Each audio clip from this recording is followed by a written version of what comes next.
Let's now talk about the general term of an AP. तो general term यानी nth term of an AP is given by Tn is equals to a plus n minus one of d. ये already हम पहले भी बात कर चुके हैं, जहां पर a is the first term and n is the nth term, यानी हो सकता है fifth term, sixth term, seventh term, eighth term की बात जिसकी भी हम उस सीरीज के अंदर में कर रहे हैं, and d is the common difference. General term it is also denoted by the last term, और n जैसा कि लिखा है फिर दोबारा, number of terms always belongs to the set of the natural numbers, यानी n हमेशा एक नेचुरल नंबर होगा. n belongs to a natural number. Common difference can be zero, positive और नेगेटिव.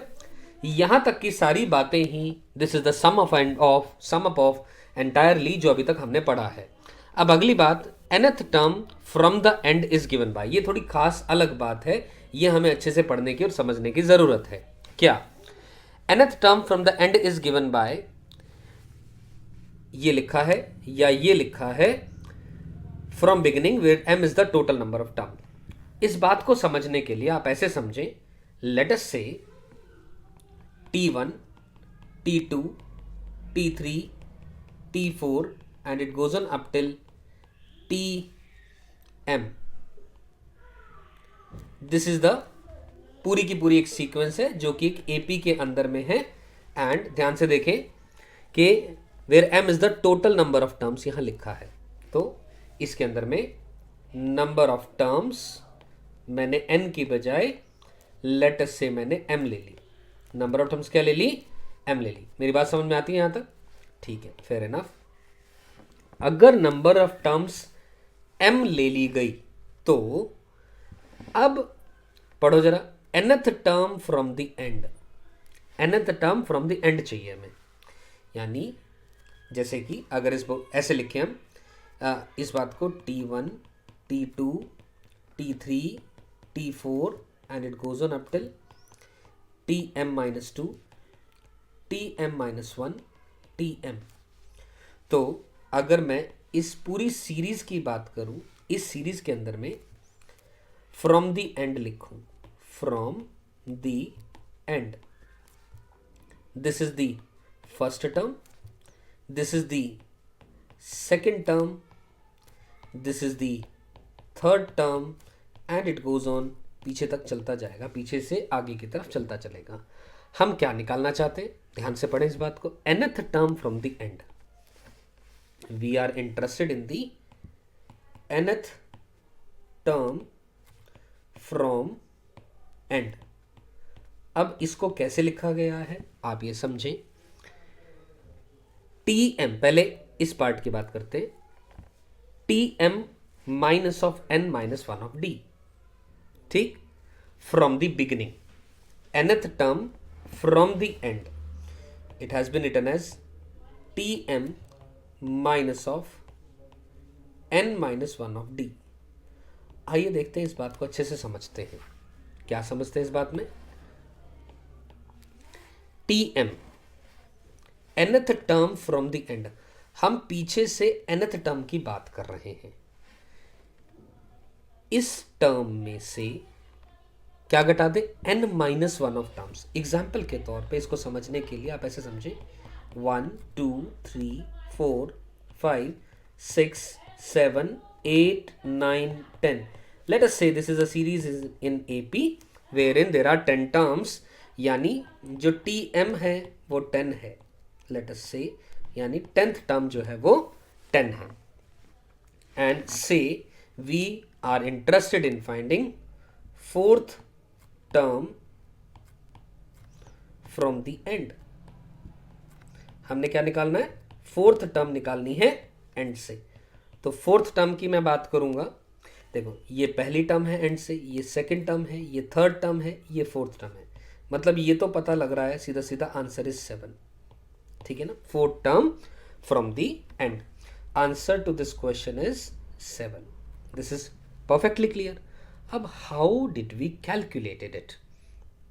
हम कैसे कैलकुलेट करेंगे इसे? देखो, ये तो हमने गिनती गिन ली, सिंपल काउंटिंग कर ली, लेकिन बहुत सारी टर्म्स हो, मान लीजिए 100 टर्म्स हैं और मुझे 70th term from the and की ज़रूरत है, तो क्या करेंगे? तो ध्यान से देखें, एज पर दिस इस फॉर्मूले को हम समझते हैं आया कैसे, या ये थॉट आई कैसे। 10 आखिरी टर्म है minus of fourth term from the end. अब 4 माइनस 1, क्योंकि m की वैल्यू 10, n की वैल्यू 4, d की वैल्यू 1, यानी 10 minus 3 answer is going to be 7। ये आंसर आ गया। अब ये बात आई कैसे, सवाल ये है, ये समझना इंपॉर्टेंट है। अब ध्यान से समझें। अरे भाई fourth term from the and है, ये फर्स्ट टर्म, ये सेकंड टर्म, ये थर्ड टर्म, फोर्थ टर्म। तो अब फोर्थ टर्म है एंड से। अब अपने आप सोचो, अगर मैं बिगनिंग से भी अगर एक एपी का फॉर्मूला लिखता हूं, a plus N minus one of D लिखता हूं, a plus N minus one of D लिखता हूं, क्योंकि फर्स्ट टर्म में कॉमन डिफरेंस ऐड नहीं हुआ होता है, सेकंड टर्म से कॉमन डिफरेंस ऐड होना शुरू होता है। तो वही बात हम उल्टा चल रहे हैं, तो प्लस की बजाय बस माइनस कर दिया हमने, प्लस की बजाय हमने माइनस कर दिया। अब आखिरी में जो टर्म है, तो आप ये मानो उल्टी एपी की बात कर रहे हैं, आप रिवर्स एपी की बात कर रहे हैं, तो इसको फर्स्ट टर्म मानेंगे, तो पीछे से फोर्थ टर्म चाहिए। तो आप ऐसे क्यों नहीं समझते या ऐसे क्यों नहीं थॉट डालते, ये 10, 9, 8, 7 and it goes on up till 2, 1। ये एक एपी बन गया, new AP. This is a new AP, आप ऐसे समझे। तो ये फर्स्ट टर्म है, लेकिन हमने ऐड नहीं करना है, सब्ट्रैक्शन की बात करनी है, क्योंकि हम उल्टा सीरीज में चल रहे हैं। तो इसमें से हमने 1, 2, ये कितने टर्म्स और माइनस करी हमने, मतलब यहाँ से यहाँ तक जाने में एक बार डी घटाया, यहाँ से यहाँ जाने में 2 बार डी घटाया, यहाँ से जहाँ घटाने में यहाँ जाने में 3 times the common difference minus किया गया। I hope I am able to make my point totally clear. तो आप, ये इंपॉर्टेंट है, ये थॉट इंपॉर्टेंट है। इस थॉट के पीछे का लॉजिक क्या है, I made you understand this logic कि T M minus of N minus one of D आया। This is the nth term from the end. ठीक है, अब ये बात तो अपने को क्लियर हो जाती है। अब m minus N plus 1th term from the beginning. अब इस बात का मतलब क्या है, आप इस बात को यहां तक समझें कि m minus N plus 1th term from the beginning, m minus N plus 1th term, I am repeating और rewriting it फ्रॉम बिगिनिंग। अब इस बात को कैसे समझा जाए, अब इस बात को समझने के लिए फिर दोबारा वही बात लेते हैं। 2, 4, 6, 8, 10, 12, 14। लेट अस से ये एक एपी बन जाती है। ये मैंने एक एग्जांपल लिया, ठीक। Let us say this is an example, this is a AP where in the common difference is 2, ठीक। द नंबर ऑफ टर्म्स, यहां पर m is the total number of terms, 1, 2, 3, 4, 5, 6, 7। तो m is 7. 7 is the total number of terms. ठीक है. What are we interested in? We are interested in nth term from the end. Say we have been asked to find the third term from the end. हमने third term निकालनी है and से। अब इस diagram को देख, या इस जो सीरीज जो लिखी है इसको देख करके ये समझ में आ रहा है, third term from the and, this is the first term, this is the second term and this is the third term. लेकिन क्या मैं इस क्वेश्चन का आंसर ये दे सकता हूं, क्योंकि ये लिखा third term from the end, इसका first, second, third, fourth, fifth, क्या ये भी मैं लिख सकता हूं this is the fifth term from the start, from the start. Are you getting my point?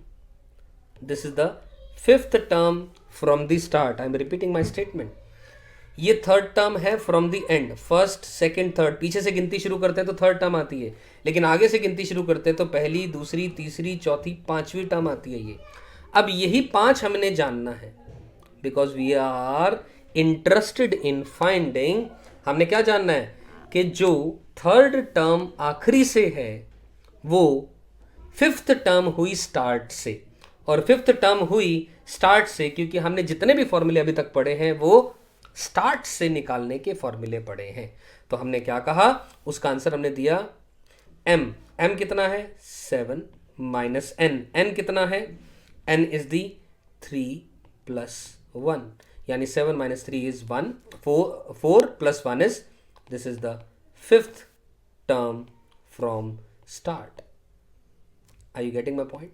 This is the fifth term from the start. यही हमने बात करी है 7 माइनस 3 प्लस 1।